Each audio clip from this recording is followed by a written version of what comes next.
Okay, Did Daddy tell you that Mama sets a prison home? Yeah. Did he?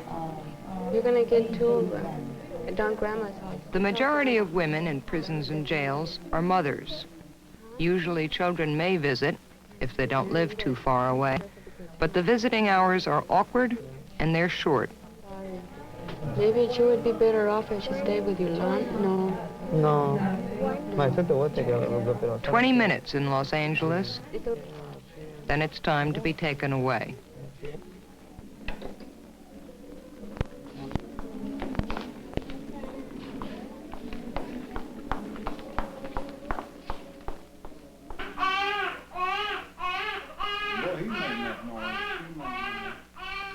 These babies will also be taken away. They were born while their mothers were serving time. After a few weeks, they will go to relatives, to foster homes, and sometimes they will go away for good. The mother will lose custody.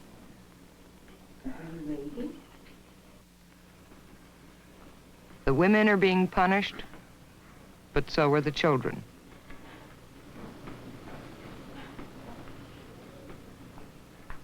My child, my baby, she doesn't even know me, you know, and it's really hurt, you know, it really hurts to have children to reject you and say, well, my mother's in the penitentiary. Well, I don't think she can tell me anything, you know. Eventually, this will come into their minds, you know, because it'll be put in there by other kids. Well, my mother ain't never been to the penitentiary.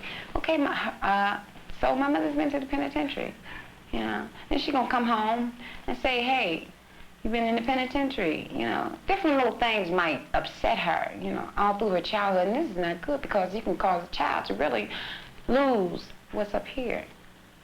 And it makes me feel like I want to lose what's up here because I know that I brought it, that since I'm here, it's going to reflect on them. They're going to really hate me, you know, I believe it. They're going to hate me. And I hate this, you know, I really feel bad. Prisons are supposed to solve problems, not create them. But locks set up an abnormal world. A woman's mind, her sexuality, her needs are locked up, and problems of violence and frustration inevitably follow.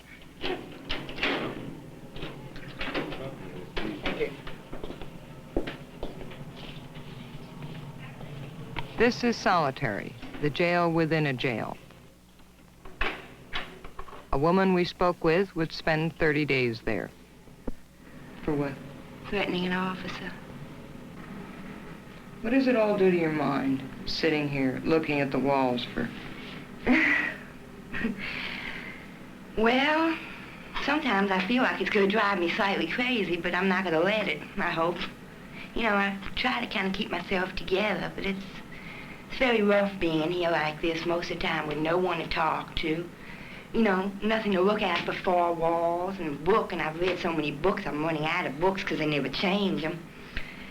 You know, I'd like to be able to at least see out of a window, get a breath of fresh air once in a while. Be treated like a human being, not like an animal in a cage. They told me I had to be kept back here because my behavior couldn't be controlled any other way. Yet on my record, I have never hit anyone, I have never fought anyone, I have never attacked anyone. I've never tried to hurt myself. You know, so what's to be controlled? I'm a person, not a wild animal to be controlled and kept in a cage like this. You know, I have a very non-assaultive record, yet they say my behavior cannot be controlled, so I have to be kept back here for a large amount of time. I tried very hard to get a transfer at this institution. You know, because of the way they kept me locked down, I've been locked down altogether for almost 5 months. Between administrative segregation and back here. And back here you can't even get a cigarette, which may not sound like much when you can have them, but it's very hard to be back here, you know. You can get nothing, not even, you don't even have your dignity really back here. You know, simple human dignity and rights that I think every person should have, regardless of whether they're convict or doing time or what. Thank you. Thank you.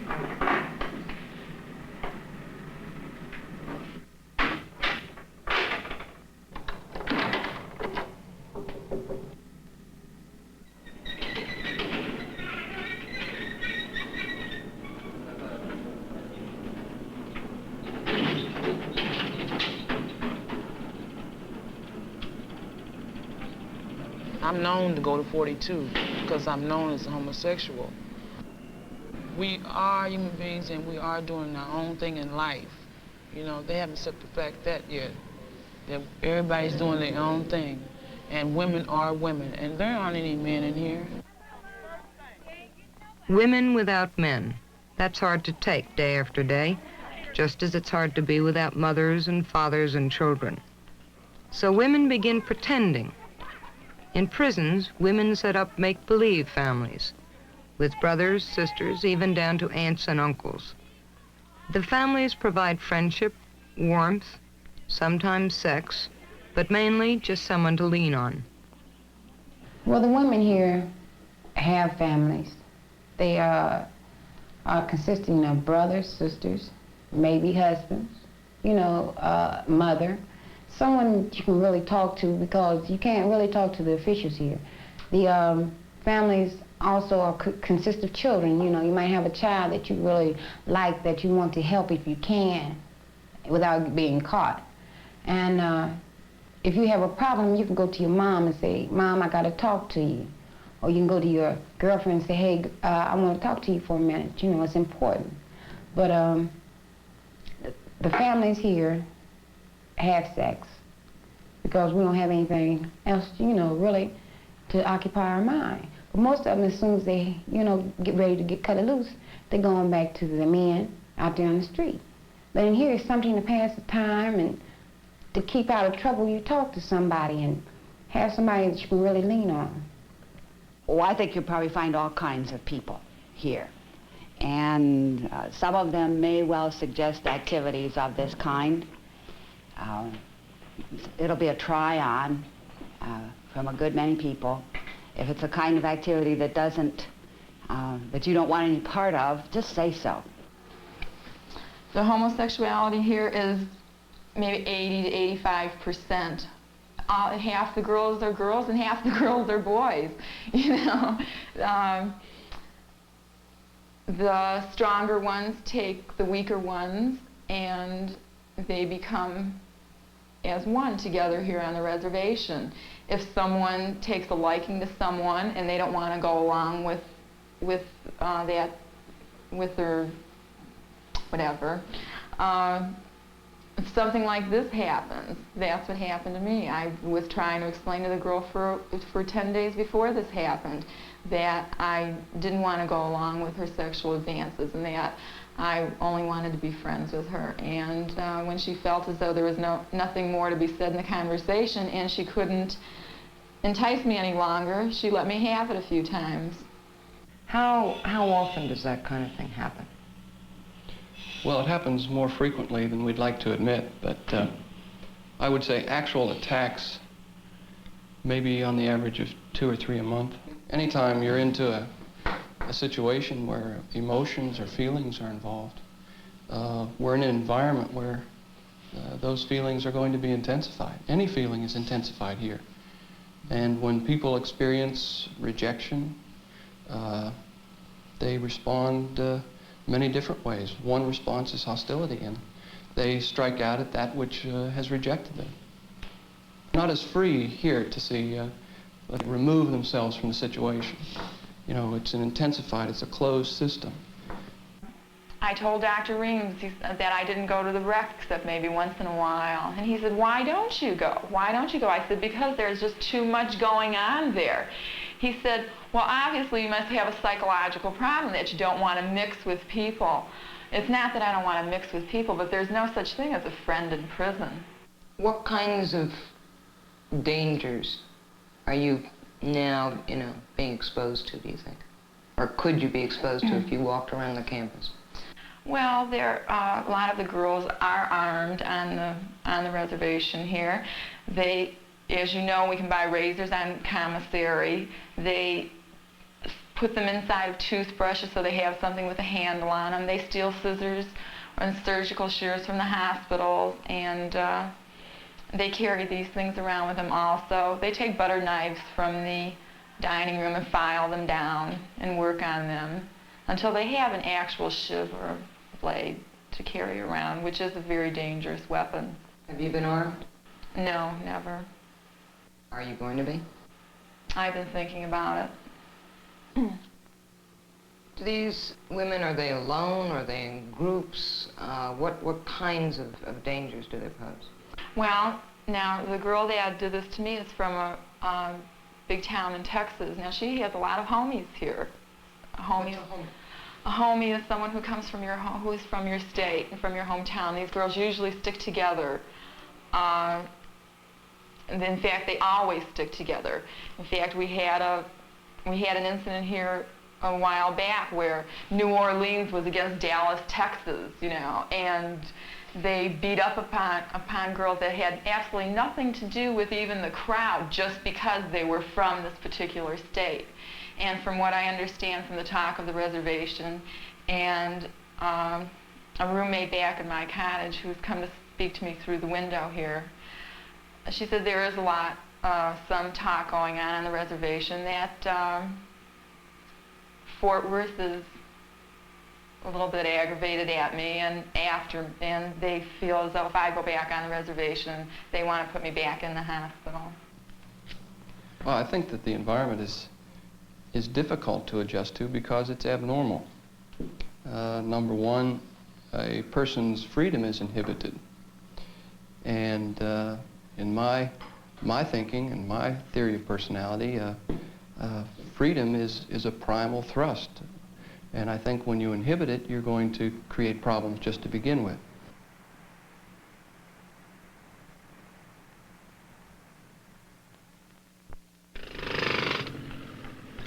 Right now, many communities are deciding whether to replace their old prisoner jail with a shiny new one or to develop some alternative.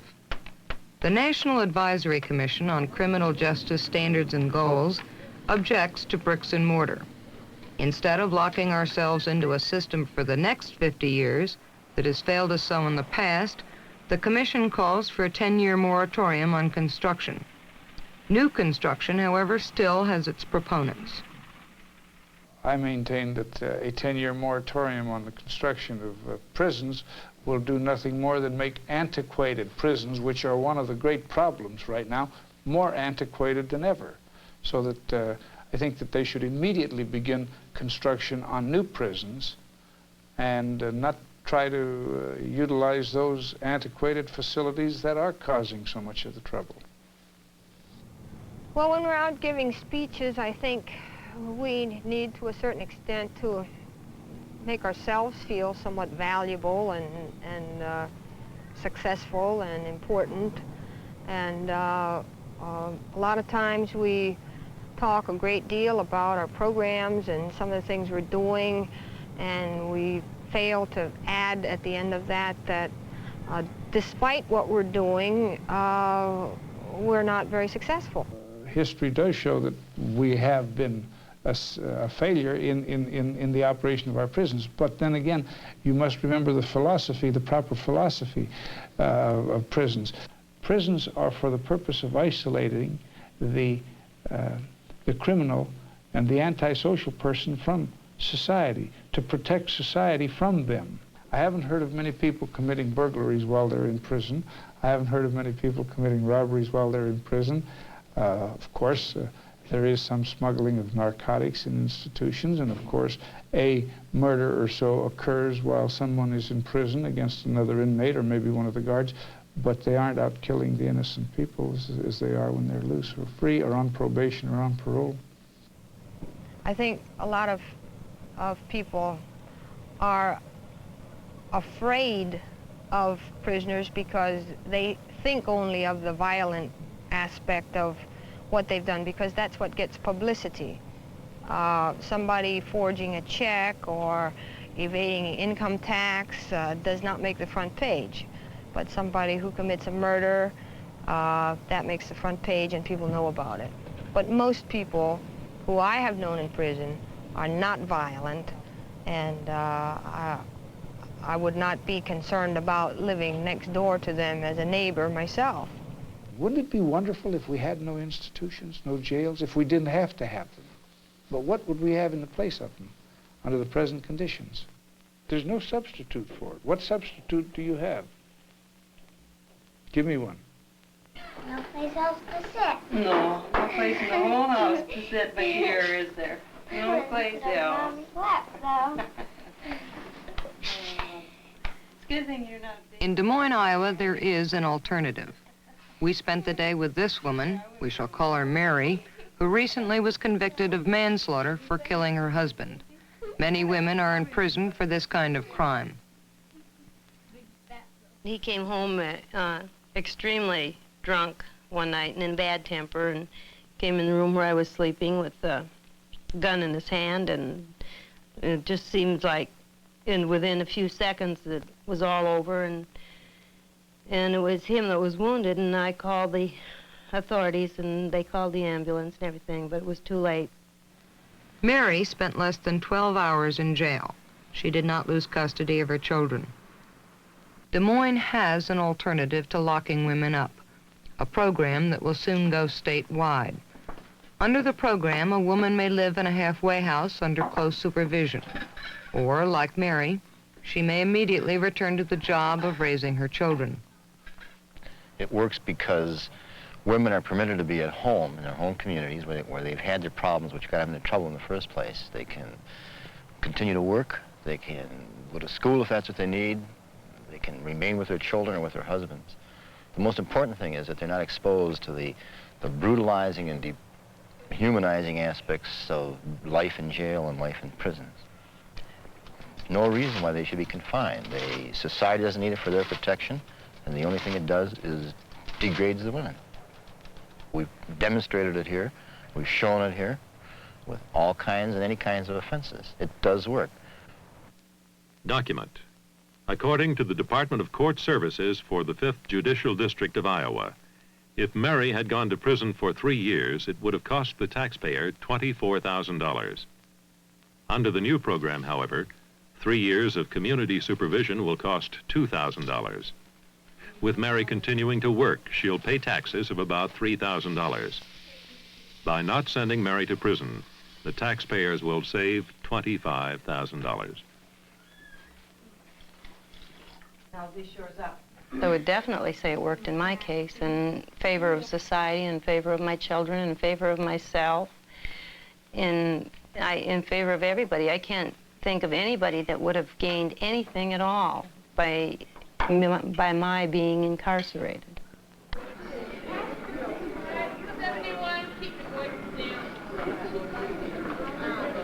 For 200 years, we've been hearing the same things about prisons, correction, rehabilitation. But what does it all add up to? It adds up to bitterness when grown women are told to take down their underpants, to despair when women are locked in solitary confinement for weeks on end, to helplessness when all responsibilities are taken away. Without their families, without jobs, pressured by rules and discipline cells, these women come back to society frightened and angry. They commit more crimes, they go back to prison. Prisons do not correct. Prisons do not protect. In the end, they do one thing well, they punish well.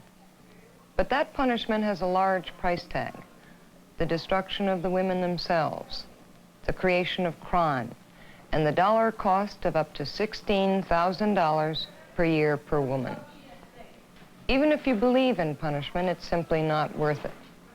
Crime among women is going up, and communities, cities, counties, and states are now making plans. Let's try to avoid the mistakes of the past. We should confine only the very dangerous. The rest should be supervised in their communities, kept with their children, and helped to find good jobs. We should stop building new prisons. We have enough now. We should and we can get women out of prison. Right now I'm worried, you know. I mean, I'm worried because I done did this time, and I got to go. I mean, but to what? I don't know what to go to. I got to go, but I don't know to what. You know, like for instance, seem like they should fix it where I could have some kind of job to go to, or go to somebody that can give me a lift until I get on my feet, you know. But I mean, it's just like this here. They feel, the officials here, they feel, well, you done did your time. Go. You know, that's it. Go. But I'm wondering where to go. I was locked up, and they didn't do nothing for me, and I couldn't do nothing for myself. I mean, it's just like a dog on a string. I couldn't get nowhere. But now that I'm free, I take care of myself. I don't need them to do it for me. I tell you the truth, it's made me better. I mean, I'm a human being, but they have made me feel like some kind of beast. When I drive out of here, my mind will still be back here. I'll be thinking about back here. Just thinking about some of the women's back here.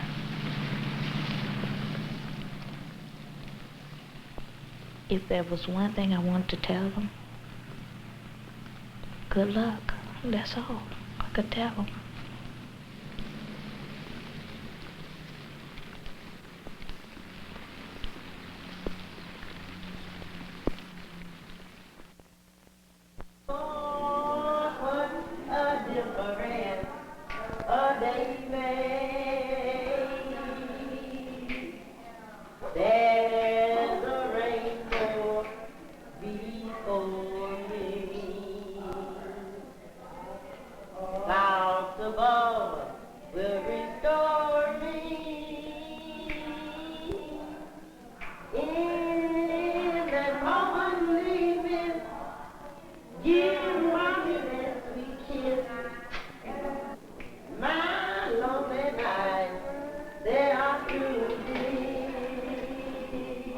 This has been a presentation of ABC News.